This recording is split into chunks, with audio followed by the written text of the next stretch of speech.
السلام علیکم ورحمۃ اللہ وبرکاتہ۔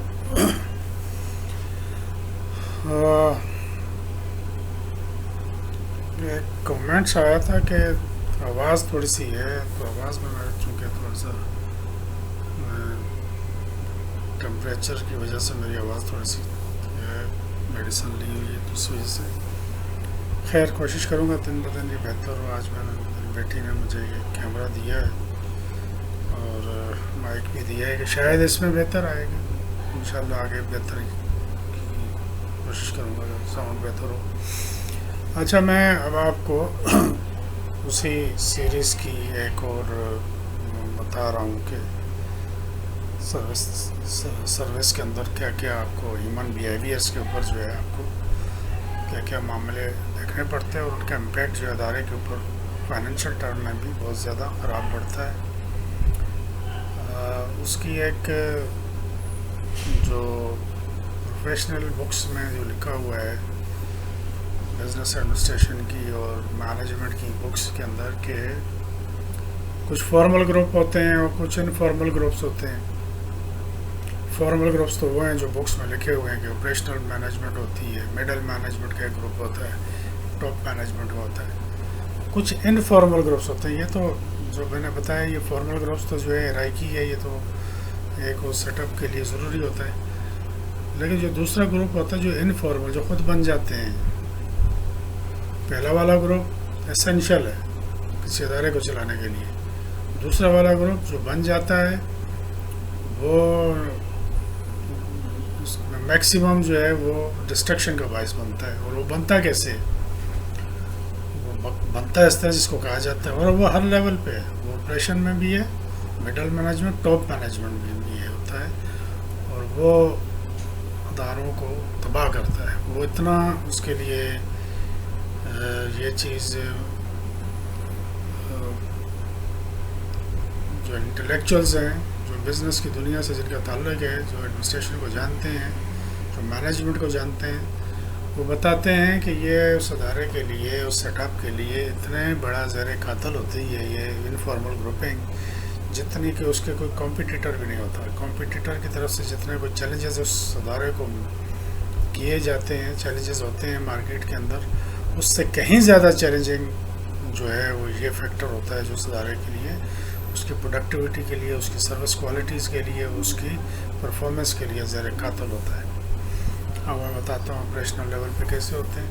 گروپس بن جاتے ہیں لائک ایک ہی طرح کی زبان بولنے والوں کے، ایک ہی نسل کے، ایک ہی قبیلے کے لوگوں کے گروپس بن جاتے ہیں۔ جو ہمارے یہاں ایک بیماری ہے وہ تو ہے ہی ہے، جو جس طبقے سے وہ اپنے گروپ بنا کے اس میں رہے گا، تو وہ اگر کوئی کسی کمیٹی میں بیٹھے ہوئے ہیں، ان میں 3-4 بندے ہیں، 2 ایک طرف 3 ایک طرف ہیں، تو ایک بیچارہ چاہے وہ حدیث پکڑ کے سنا رہا ہو تو بھی اس کے اوپر عمل کوئی نہیں کرے گا، اور 3 کا ایک ٹولہ جو ہے اس کو پریویل کرے گا، تو میجورٹی کے فیصلے کے ساتھ وہ ڈیسیجن ہوگا۔ مڈل مینجمنٹ میں بھی اور ٹاپ مینجمنٹ میں بھی جب بورڈ آف ڈائریکٹرز بیٹھے ہوئے ہوتے ہیں، وہاں پر بھی یہ ٹولہ جو ہے ایک لائک مائنڈیڈ لوگوں کا بنایا جاتا ہے۔ بننے ہی نہیں دی جاتا، بورڈ فارمیشن ہی نہیں ہوتی جب تک آپ کے لائک مائنڈیڈ لوگ نہ آئیں۔ اداروں کا چیئرمین جیسے گورنمنٹ اداروں میں ہوتے ہیں، سی او وغیرہ، وہ لوگوں کو بورڈ پہ ہی نہیں آنے دیتے جو اس کی بات نہیں مانتے۔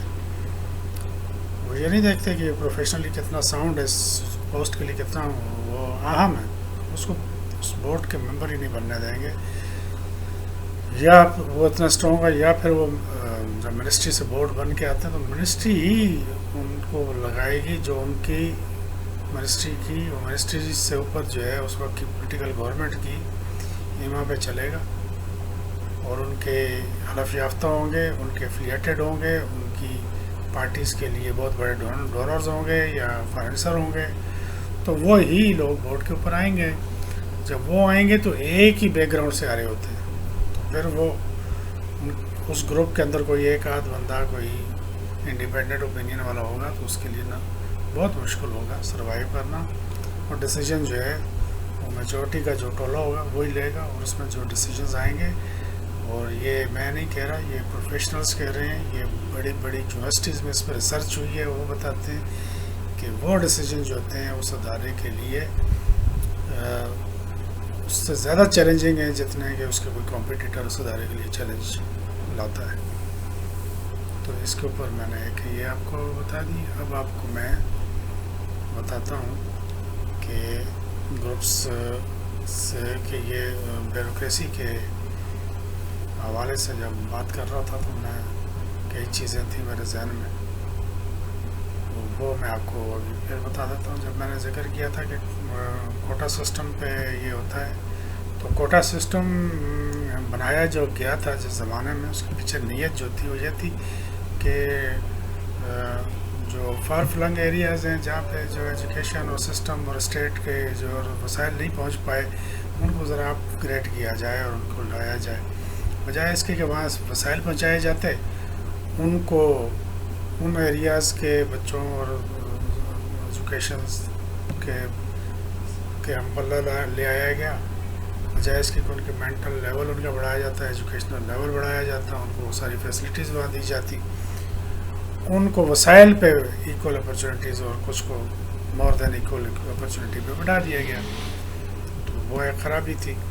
اس کا جو نقصان تو ہوا، جو شہروں میں پڑھ رہے تھے بچے ان کو نقصان ہوا، بہت زیادہ ہوا.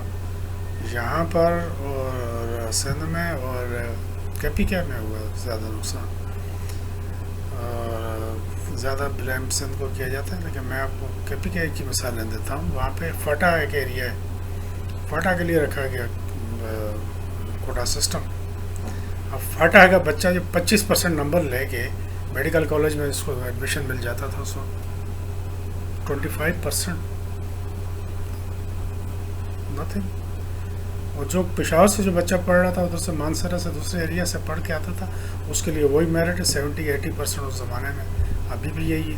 اب تو ہر فاٹا کو انہوں نے مرج کر دیا، لیکن وہ فاٹا کا ایک الگ ایک پاٹا تھا، ایک فاٹا تھا ان کا الگ ایک تھا، اور وہاں سے وہ ڈاکٹر بنتا تھا، اس لیے وہ پھر وہاں سے سی ایس ایس کرنے نکل جاتا تھا. سی ایس ایس میں بھی کوٹا، اس میں بھی ان کا وہی. باقی جتنی محنت کر رہے ہیں شہروں کے کمپٹیشن میں آنا، ان کے لیے 10 سیٹیں ہیں، 10 میں سے 3 اگر فاٹا کی ہیں تو وہ 3 جو ہے وہ انتہائی کم نمبروں والے بھی وہ کوالیفائی کر جائیں گے. یہاں جس نے ٹاپ بھی کیا ہوگا وہ ٹاپ 10 میں سے ہوں گے، وہ باقی 2-3 نہیں رہ جائیں گے. تو اس کا نقصان دونوں طرف ہوتا تھا. زیادہ بدنام جو ہے سندھ ہوگا، سندھ میں چونکہ وہ بھٹو صاحب نے یہ کیا تھا. لیکن اس میں جو کہنے والی بات ہے وہ یہ ہے کہ اس کو پولیٹیکلی یوز کیا گیا. ادھر سے شاید پیپلز پارٹی نے کیا، ادھر سے جب اس کے نعرے کے اوپر جو ایک جماعت بنی، اس جماعت کے تفسد طبقے کے بتایا گیا کہ بڑے غریب بچوں کو جو ہے پارلیمنٹ میں لے کے گئے ہیں ہم. اور وہ 4 ان کے تھے ڈیمانڈس تھیں. ان 4 ڈیمانڈس میں سے جو پاپولر ڈیمانڈس تھیں، اور وہ لوگ کافی حد تک سین فل جو لوگ تھے وہ ان کو سپورٹ کرتے تھے، کیونکہ وہ ڈیمانڈ صحیح تھی. ایکسائزیبل ان کا پاپولیشن تھی، ان کو ایک الگ شناخت چاہیے تھی، وہ بھی ٹھیک تھی. انہوں نے بہاریوں کو واپس لانے کا نعرہ لگایا تھا، وہ بھی بالکل جائز تھا. اور انہوں نے تیسرا لگایا تھا کوٹا سسٹم ختم ہونا چاہیے، وہ بھی صحیح تھا. لیکن ہوا کیا، ان تینوں چیزوں کو رکھا ہے سائڈ پہ، پھر انہوں نے اٹھا لیا گن، اور اس کے بعد جو ہوا تو وہ قوم آج تک بھگت رہی ہے. ملک تو بھگت ہی رہا تھا، قوم بھی بھگت رہی ہے. تو وہ سب بھول گئے، کوٹا سسٹم کو تو بھول گئے. پھر ایجنسیوں کے ہاتھوں میں کھیلنے لگے.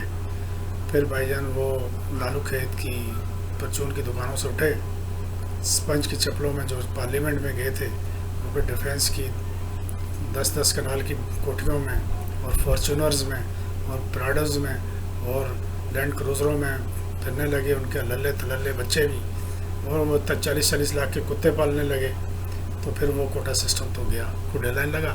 اور ادھر جو شکاری بیٹھے ہوئے تھے پارلیمنٹس میں، جو بڑے شکاری، انہوں نے اس کو اور ایکسٹینشن دے دی، اور یہ ان کو منہ میں ان کے ڈالا، اور یہ چپ کر کے ڈھول پیٹتے رہے. وہ قوم کو جو بتی کے پیچھے لگا کے رکھا، وہ آج تک لگی ہوئی ہے وہ قوم. خیر، اس کا تو پولیٹیکل ایشو ہے، میں اس میں زیادہ نہیں بولنا چاہتا، لیکن ہے. میں بھی کراچی سے ہوں، میرے بچے مہاجر ہیں. میرا تعلق تو ناردن ایریا سے ہے، لیکن میری فیملی ساری ادھر ہے. میرے ماں باپ کی قبریں یہاں ہیں، سب کچھ ہے. تو ہمیں بھی اتنا ہی افیکٹ ہوئے. ہم نے یہی پڑھا یہی کیا, ہمیں بھی وہی انہیں ایجوکیشنل انسٹیٹیوشنز میں پڑھے, تو ہمیں بھی اس کا نقصان تو ہوا اس کوٹے کے اوپر.